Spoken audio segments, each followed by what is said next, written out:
Hi, this is Sarit Switzer, and welcome to the It Is Taught podcast, a podcast devoted to the teachings of Rabbi Shneur Zalman of Liadi as recorded in his most famous work, the Tanya. My hope for this show is to make these teachings accessible and relatable to the average person, regardless of prior Jewish education or affiliation. The episodes follow the prescribed daily study portions and are meant to serve as practical lessons in how to live your life as your true self and develop an authentic and powerful relationship with your Creator. I have personally experienced the effects the study of this work has had on me, and I'm excited to share what I can of this knowledge with you. So please join me on this journey of learning, self-growth, and connection with your source.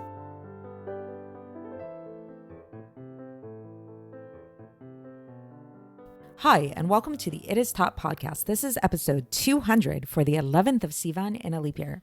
So episode 200, so crazy, so cool. Every time we hit another milestone, I just get so excited, and I am so grateful and happy to have all of you listeners been following along with me in this incredible journey of learning. And I'm getting so much out of this. I hope that you guys are as well. And I'm excited to do another 100 episodes with you guys and maybe even more. We'll see where this takes us.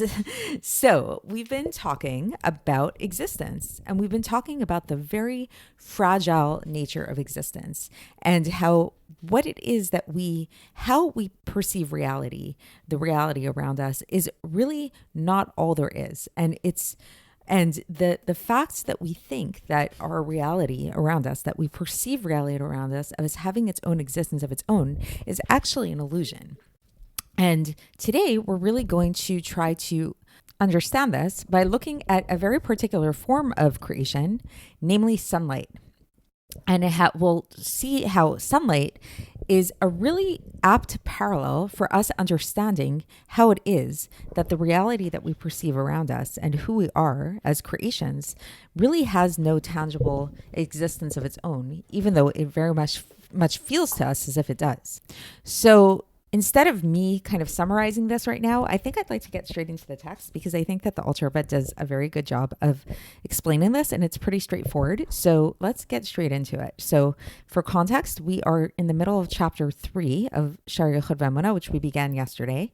And so here we go. So the Alter Rebbe is left off yesterday with this whole idea of how reality is really hanging on a thin thread, so to speak, where the entirety of our reality, the entire of creation, is really totally and fundamentally dependent upon God's speech at every moment and at every time, perpetually.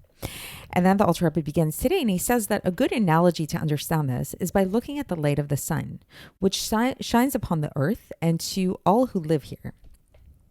So as a side note here, I think it's interesting to say, and this is kind of just my own thoughts before we get any further. Maybe I'm going on a little bit of a tangent here, but I think it's interesting that the Alter Rebbe specifically points to the analogy of the sun, which throughout history we know that one of the most original idolatrous forces, the things, objects of worship, was in fact the sun. So, and the Rambam talks about this. The Rambam talks about how these luminaries, especially the sun, are messengers of God that God sent down into the world. And the mistake that people made, these idolaters, is that they saw these messengers as being worthy of respect and being worthy of praise and glory. And so there is something about the sun where it's not God. It's most definitely not God. And we know that anybody who worships the sun or gives any kind of praise to the sun is definitely committing idolatry. However, there is something about the sun which does serve as a messenger in a certain sense in terms of our understanding of God. And I think that this Tanya today is going to maybe help us in seeing how that is, because we'll see how through studying the sun, we can understand God's interaction with the world a little bit better. So going back to our text, so again, we're talking about how the sun shines into the earth and those who inhabit it. And this is what we know of as sunlight. And as the light that is coming, the rays of the sun that shine down that come out from the body of the sun. And this is what is perceived to everybody, to anybody who's down here in this world. And everybody who lives here knows, we all know that this sunlight, we're very much aware that this sunlight is coming from the sun itself. And so thus, if somebody were to ask you a question and say, is this sunlight found in the sun itself? Then of course we would say yes, because that's where it's coming from, right? And so if the sun is capable of shining these rays of sun so far down here into our world, of course it must be that these sun rays exist within the body of the sun itself, right? The only thing is that how do these sun rays exist within the body of the sun itself? Within the body of the sun itself, these rays of sunlight are totally nullified in their source. They don't have any existence of their own in relation to the body of the sun, which is their source. It's the source of the light. So the only way that these rays of sunlight can have a substantial existence of their own is if they're shining outside of the sun itself, like in our world that we inhabit, which are underneath the heavens and on this earth, which is not within the body of the sun.